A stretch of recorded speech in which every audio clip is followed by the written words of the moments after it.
Hai, Assalamualaikum. Saya Nur Syuhada binti Muhammad Hazri, nombor matrik 1191764. So, hari ni saya nak bentangkan tentang drama saya iaitu Sembuhkan Aku. Okey, so cerita Sembuhkan Aku ni bertemakan cinta dan inspirasi.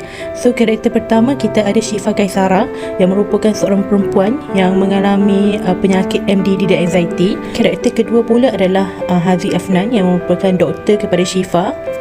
Karakter yang ketiga kita ada Pak Angah dan Mak Angah yang merupakan ibu saudara dan bapa saudara kepada Syifa yang menjaga dia selepas kematian ibu ayah Syifa lah. Dan karakter yang keempat kita ada Hanini yang merupakan sepupu kepada Syifa. Okey, so untuk sinopsis cerita Sembuhkan Aku ni adalah Syifa seorang gadis cantik yang berjuang untuk sembuh daripada penyakitnya iaitu Major Depression Disorder. Dia dirawat oleh Dr. Haziq Afnan dan sangat akrab dengannya, tetapi prinsip keluarga angkatnya yang tegas menjadikan dia tidak berani untuk meneruskan lagi rawatannya. Okey, so untuk 3 act structure, Syifa Kaisara seorang gadis manja dan merupakan anak tunggal dalam keluarganya. Dia telah kehilangan ibu bapanya saat dia berumur 17 tahun kerana terlibat dalam kemalangan jalan raya. Saat itu hidupnya mula berubah 360 darjah. Setelah kehilangan orang tuanya, dia mula tinggal bersama ibu bapa saudaranya di bandar KL bersama sepupunya Hanini. Kehidupan Syifa mula berubah dengan ibu bapa saudaranya yang agak tegas dengan apa-apa pun perkara. Syifa pernah meminta izin keluarga barunya itu untuk pulang ke kampung bagi menziarahi kubur ibu bapanya, tapi tak diizinkan dengan alasan membazir duit untuk ulang-alik dari Terengganu ke KL. Syifa juga mula bersekolah di bandar KL untuk menghabiskan pelajarannya di peringkat SPM, tapi perkara ini bukan mudah membuat Syifa, anak Pantai Timur yang tak pernah tinggal di Bandar Maju, tiba-tiba perlu menyesuaikan diri di sana. Agak berat untuk dia dari segi komunikasi dan sebagainya. Akibat daripada itu, dia mula sukar bergaul dengan kawan-kawan sekolahnya yang lain dan konsentrasi dia belajar mula terganggu. Syifa juga selalu dimarahi oleh bapa saudaranya, Pak Angah, kerana melihat prestasi yang tidak baik dalam pelajarannya. Malah Mak Angah juga selalu membandingkan keputusan Syifa dan Hanini yang sangat jauh bezanya. Syifa sedih dan mula stres dengan apa yang terjadi pada hidupnya. Dia mula merasakan diri dia tidak pantas untuk hidup dan dia mula takut untuk menonjolkan diri di khalayak ramai. Baginya, dirinya itu sangat teruk dalam pelajaran dan menganggap dirinya malang. Dia sangat merindui ibu bapanya hingga dia mula merintih dan trauma dengan kehilangan seseorang. Dia juga meneruskan kehidupannya itu walaupun tertekan dengan keadaan semasa dan terpaksa hidup dalam sengsara di bawah jagaan Pak Angah dan Mak Angahnya itu. Okey, untuk act yang kedua, setelah beberapa tahun yang berlalu, Syifa Kaisara mula menyambung pelajaran di peringkat diploma di sebuah kolej swasta. Walaupun sudah beberapa tahun berlalu, dia masih dalam keadaan yang sama seperti sebelumnya, dan sejak masuk ke kolej, dia mula sedar yang dia perlu berubah. Dia ingin menjadi ceria seperti dahulu kembali. Syifa mula mengambil keputusan untuk pergi mendapatkan rawatan di pusat kesihatan kolej. Di situ dia mula menjawab ujian DAS dan dia telah didiagnoskan sebagai pengidap Major Depression Disorder MDD dan Anxiety Social Disorder. Okey, Syifa mula dirawat oleh doktor di kolej itu yang merupakan alumni di kolej itu juga, Dr. Haziq Afnan. Setiap bulan dia akan berjumpa dengan Dr. Haziq menerima sesi rawatan dan pemulihan. Setiap perkara yang berlaku dan perkembangan tentang dirinya sentiasa dikongsi untuk membantu dirinya sembuh. Ada ketika dia merasa seperti tidak ingin lagi meneruskan kehidupannya, tapi Dr. Haziq membantu, memberi semangat dan sentiasa membantu Syifa. Bagaimanapun, segala rawatan yang diterima Syifa disembunyikan daripada keluarga angkatnya. Syifa sangat takut jika semua ini diketahui oleh mereka. Pada suatu hari, Dr. Haziq meminta Syifa untuk bertemu dengannya di surau berdekatan dengan kolej. Syifa hairan dengan permintaan Dr. Haziq. Kebiasaannya sesi rawatan akan diadakan pada hujung minggu, itu pun akan dibuat di bilik rawatan. Dalam masa yang sama, Syifa malu untuk menjejakkan kaki ke surau kolej kerana setelah sekian lama mengasingkan diri. Tetapi disebabkan suruhan dan nasihat Dr. Haziq, Syifa akur dan memberanikan diri juga untuk pergi ke surau kolej itu.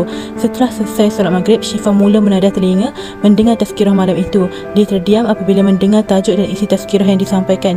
Barulah dia memahami kenapa Dr. Haziq mahu dihadir ke Taman Syurga itu pada malam ini. Banyak input yang Syifa dapat berkaitan dengan iman dan depresi. Syifa mula menitiskan air mata. Dia mula sedar yang dia sudah makin jauh dengan Allah. Bermulalah kembali perubahan hidup Syifa. Dia mula mencari erti hidup yang sebenar dan Dr. Haziq lah yang banyak membantu dirinya dari aspek duniawi dan ukhrawi. Walau bagaimanapun, perkara yang ditakuti Syifa telah terbongkar. Ketika Syifa berada di rumah, Hari ini telah terbaca mesej Syifa dan Dr. Haziq. Hari ini yang sudah lama tidak menyukai Syifa, dia telah mereka cerita bahawa Syifa sedang bercinta dengan kepada Mak Angah dan Pak Angah. Syifa lantas dipanggil oleh mereka dan mengambil telefon pintar Syifa untuk melihat kebenaran cerita hari ini. Melihat nama yang terpapar Dr. Haziq saja sudah membuatkan baran Pak Angah naik mendadak. Syifa dijerkah dan dilontarkan pelbagai maki hamun. Syifa mula menangis semahunya.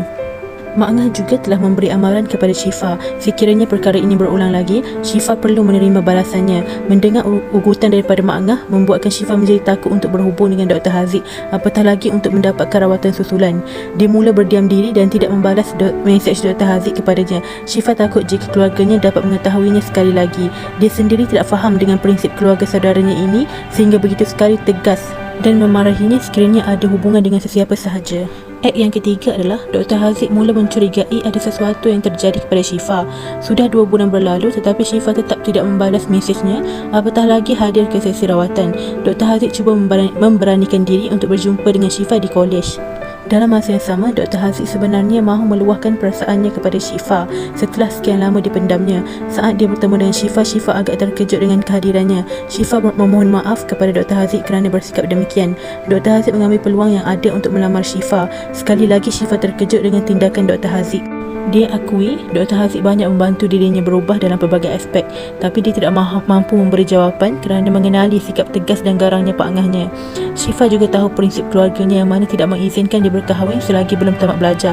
Tetapi bagi Haziq, untuk menunggu selama 2 tahun setengah itu tempoh yang agak lama dan atas desakan ibu bapa Dr. Haziq yang makin menua. Syifa memohon Dr. Haziq memberinya masa untuk dia beristikharah dahulu.